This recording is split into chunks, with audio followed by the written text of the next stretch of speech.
The test is in 4-part, Part 1, Part 2, Part 3, and Part 4. Now look at Part 1. Part 1.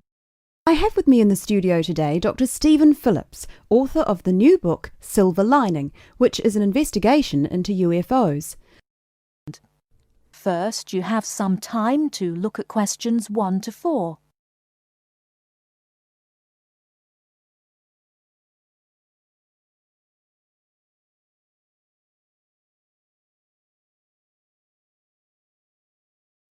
Listen carefully and answer questions 1 to 4. Good afternoon. I have with me in the studio today Dr. Stephen Phillips, author of the new book Silver Lining, which is an investigation into UFOs. Now, Dr. Phillips, can you tell us a little about your book? Yes, certainly. Over the last 12 years, I've become increasingly interested in the subject of UFOs, and this book is a compilation of all the sightings I've heard about, together with evidence. You see, so many people are convinced that there is life on other planets that I thought I would do some research myself. And what did you find? Are we alone in the universe? You sound skeptical. Well, you'll have to buy the book to find out my personal conclusion, but I can tell you this. There are a lot of sightings in a number of different countries, and the surprising fact that I have found is that despite never having met each other, a great number of these witnesses describe an almost identical object. Now, I realize that television and the media has given us all a mental picture of a UFO, a silver ship with bright lights that moves at very high speed. What interested me was that in all the eyewitness accounts I heard, people gave very precise and detailed descriptions that varied only slightly. Reports from America, Europe, even Asia, all share a significant number of similarities. Interesting. Tell me, have you been able to see any evidence yourself? Well, no. My aim in writing this book was not really to present my own opinion, but to gather all the information available and collate it into a kind of reference guide. Personally, I don't have anything much to add apart from the conclusions that I've drawn from the accounts I've heard. I understand that there is a strong body of opinion that claims there is hard evidence that is being suppressed by the American government. Could you comment on that?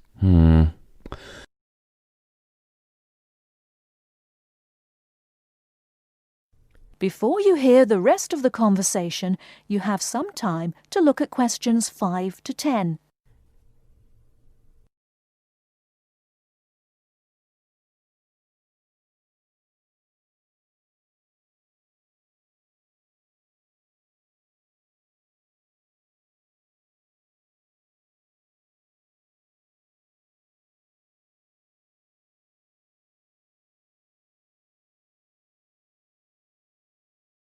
Now listen and answer questions 5 to 10. Personally, I don't have anything much to add apart from the conclusions that I've drawn from the accounts I've heard.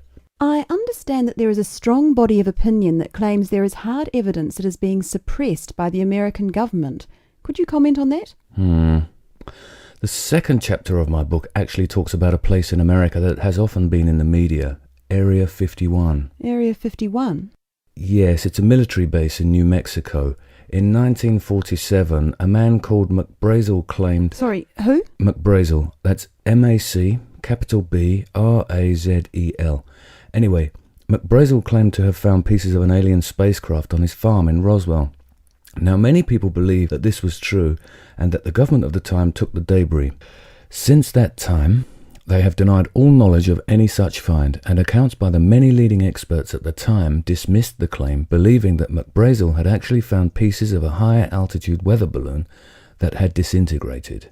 Now, the lack of information combined with the large number of conspiracy theorists means that no useful scientific conclusion can be drawn, but I have found out 1 or 2 surprising details. Again, you'll have to buy the book if you want to find out more. Okay. Now, I understand that an overwhelming majority of UFO sightings occurred in America. Do you find that in any way relevant? Well, as I mentioned before, there are a large number of conspiracy theorists, and the popularity of science fiction programs in America could lead you to suspect that these sightings may be nothing more than an overactive imagination. However, I have found that there are a number of other factors that determine UFO sightings. In Northern Europe, the number of reports is very low, whereas in Southern Europe, where there is more open space, less light pollution, and generally clearer skies, the number of sightings increases. Now, when you consider the vast open areas of America, particularly around New Mexico, there is an argument that UFOs are simply easier to see in certain geographical and climatic situations. Well, I've never thought of that. If I could ask you one final question, Dr. Phillips, what about alien abduction? Well, I don't really cover that in my book. You see, I was looking to present facts from which people could draw their own conclusions. With these reported abductions, I've found them to be very unreliable. Well, thank you very much for your time. Before we finish, I'd just like to add that Silver Lining is available at all leading bookstores, priced at £19.99. Until next week, goodbye. That is the end of part 1. You now have half a minute to check your answers.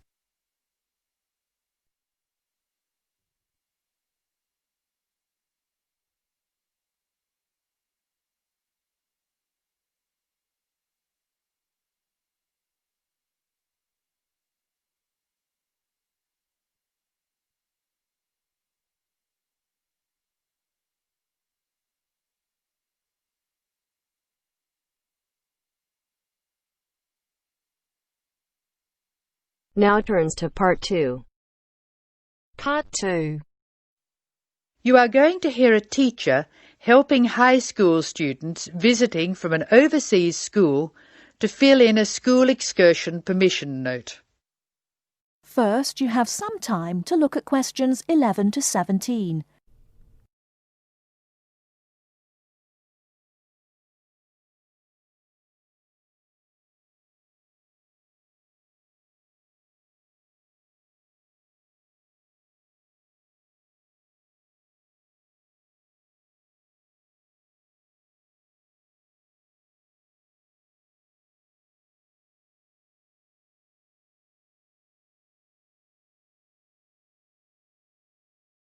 Now, listen carefully and answer questions 11 to 17.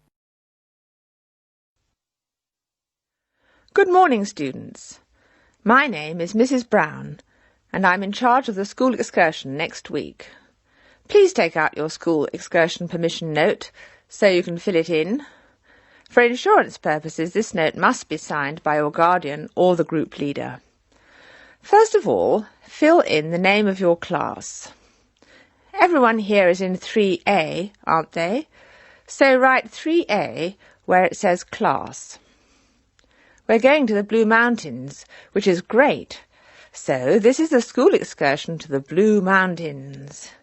The day we leave is Monday. That's Monday, June 10.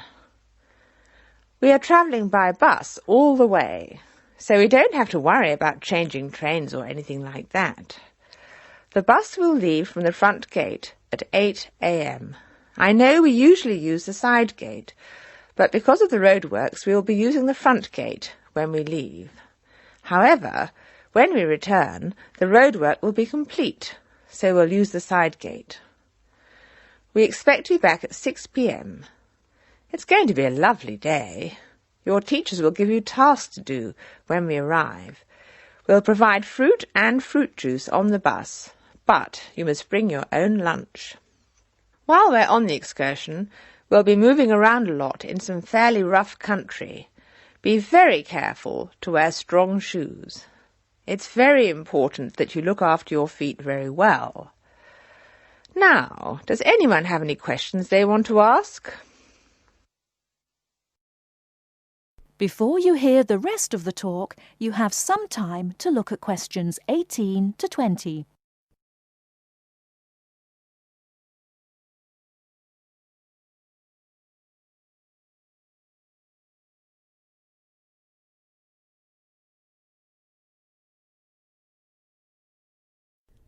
Now listen and answer questions 18 to 20. No questions? OK. I'd just like to fill in a few more details. The bus should arrive in the Blue Mountains at 11 a.m. We'll have time to do the first of our tasks before lunch. The bus is not a new one, but it does carry one piece of special equipment, a first aid kit. I certainly hope we won't have to use it, but it's nice to know it's there, in case we have a medical emergency. The other class on this excursion is 3B, so I know it'll be a good day. The last time 3A and 3B went out together was a thoroughly successful excursion. That is the end of part 2. You now have half a minute to check your answers.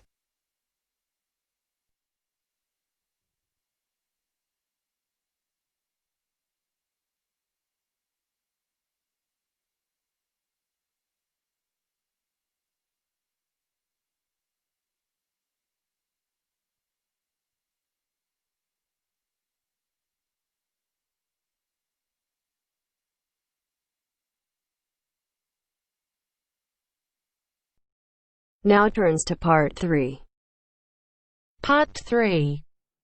You will hear a business studies student called Sam talking to his tutor about an IT project he is going to do for a local company called Turner's. First, you have some time to look at questions 21 to 26.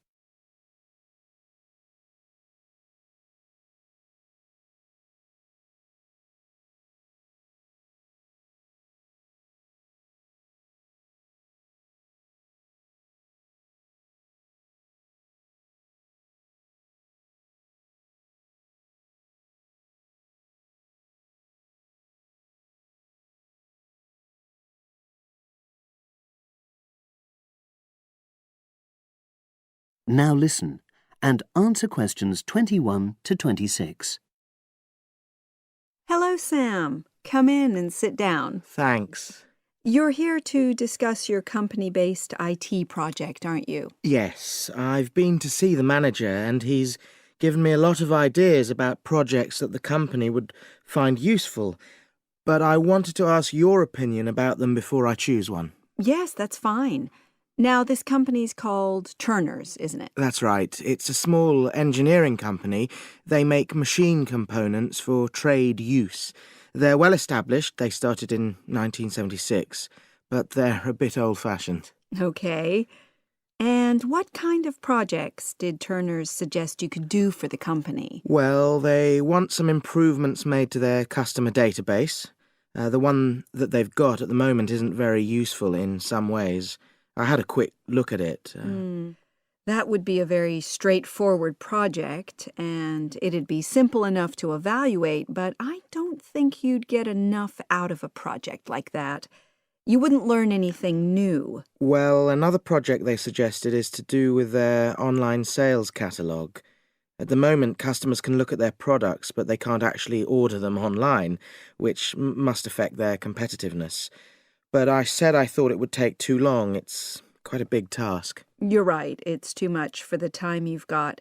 It's a pity, though. Then they want some help with their payroll system. At the moment, the way they calculate pay involves a lot of manual accounting. I suggested they could have a system where employees register electronically when they arrive and leave work, so the hours they do could be transferred automatically. I think you'd get a lot out of a project like that. It would extend your skills, but it wouldn't be too much to take on. A student did something similar a couple of years ago, but this is slightly different. Well, then they need help with their stock inventory.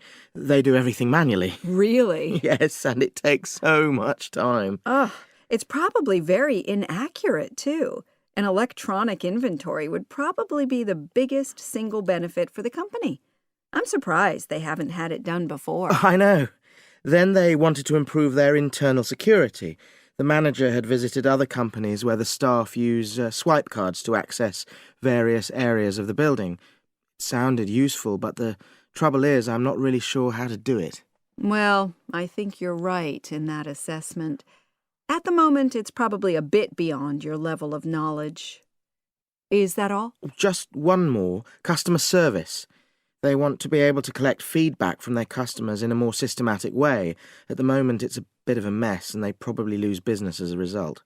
Would that involve you going to see customers at their own premises? Because in that case, you might have to do a fair amount of traveling, and that would incur expenses that haven't been agreed with these companies. I never thought of that. Well, it might not be a problem, but it's something that needs clarifying. Well, I hope that's been helpful in narrowing down the options. Yes, it has, thanks. I'll be able to make a decision now. But while I'm here, can I talk to you about coursework? Sure. Now you have some time to look at questions 27 to 30.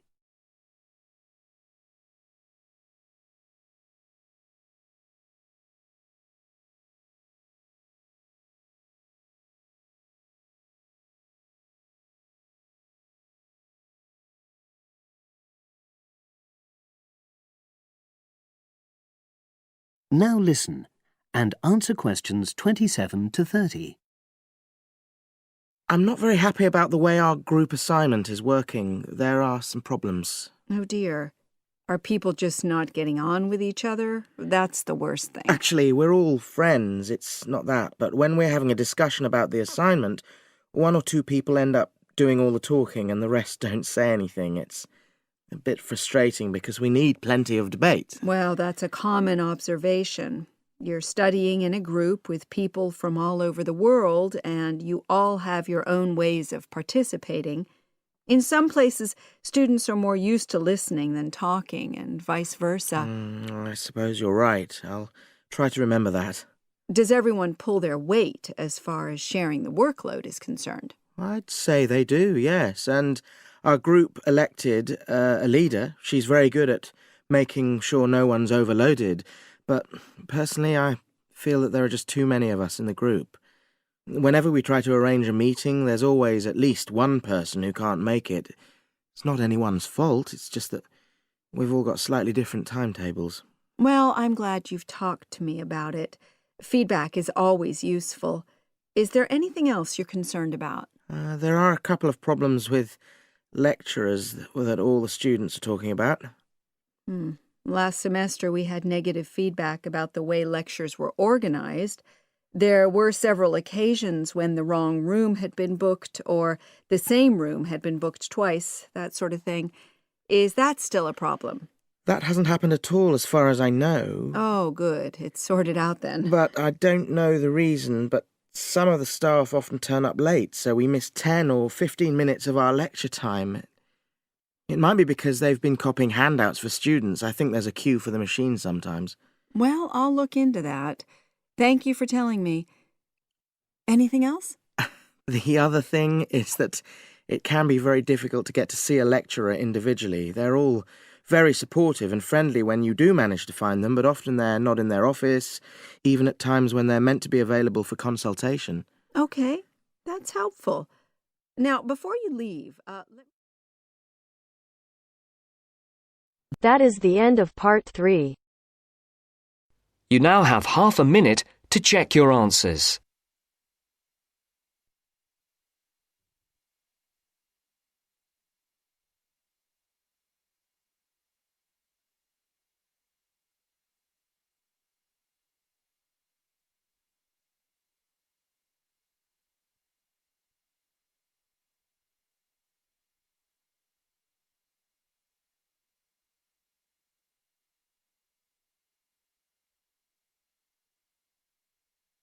Now turns to part 4.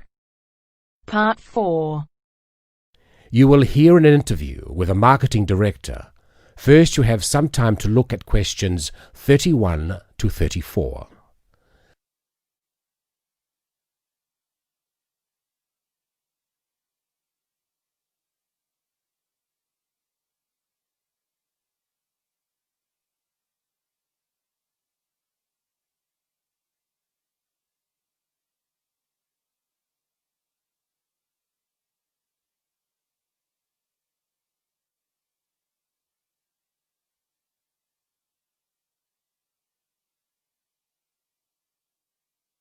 Now listen and answer questions 31 to 34. Continuing our theme of business marketing, I have with me today Mr. Brian Kinsella, who is here to talk about the differences between marketing a product and marketing a service. Good morning. Now I understand that many of you here today are interested in a career in services marketing. Well, I've been the marketing director for Oceania Travel for nearly 11 years, so I feel that I can present what I consider to be the most important aspects of marketing a service. However, before I begin, I want to clarify what I mean by services marketing. This not only means aspects like holiday destinations, but also professional services such as legal advice. In short, anyone that sells a service. Actually, a lot of the traditional services such as lawyers, accountants, etc. have not felt too comfortable marketing their services. It's almost perceived in industries such as these that the need to market indicates a weakness in the services provided. However, more and more such industries are realizing the importance of marketing to sustain their customer numbers, especially when their competitors are marketing themselves. Now, the main difference between marketing a product and a service is that the customers cannot understand exactly what the service will be. They can see a product and can comprehend exactly what the product will do for them. A service is more intangible. By that, I mean whatever each customer gains from the service is often very personal. For example, with a travel agency, clients choose to travel abroad for a multitude of motives. Some people travel overseas for the experience and really want to get to know the culture of the local people. Others wish to escape from reality, totally relax in sophisticated comfort, and be waited on hand and foot.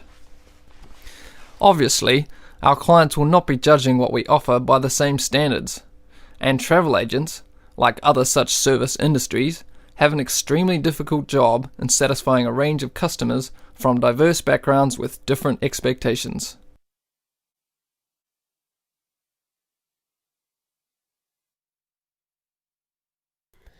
Before you hear the rest of the recording, you have some time to look at questions 35 to 40.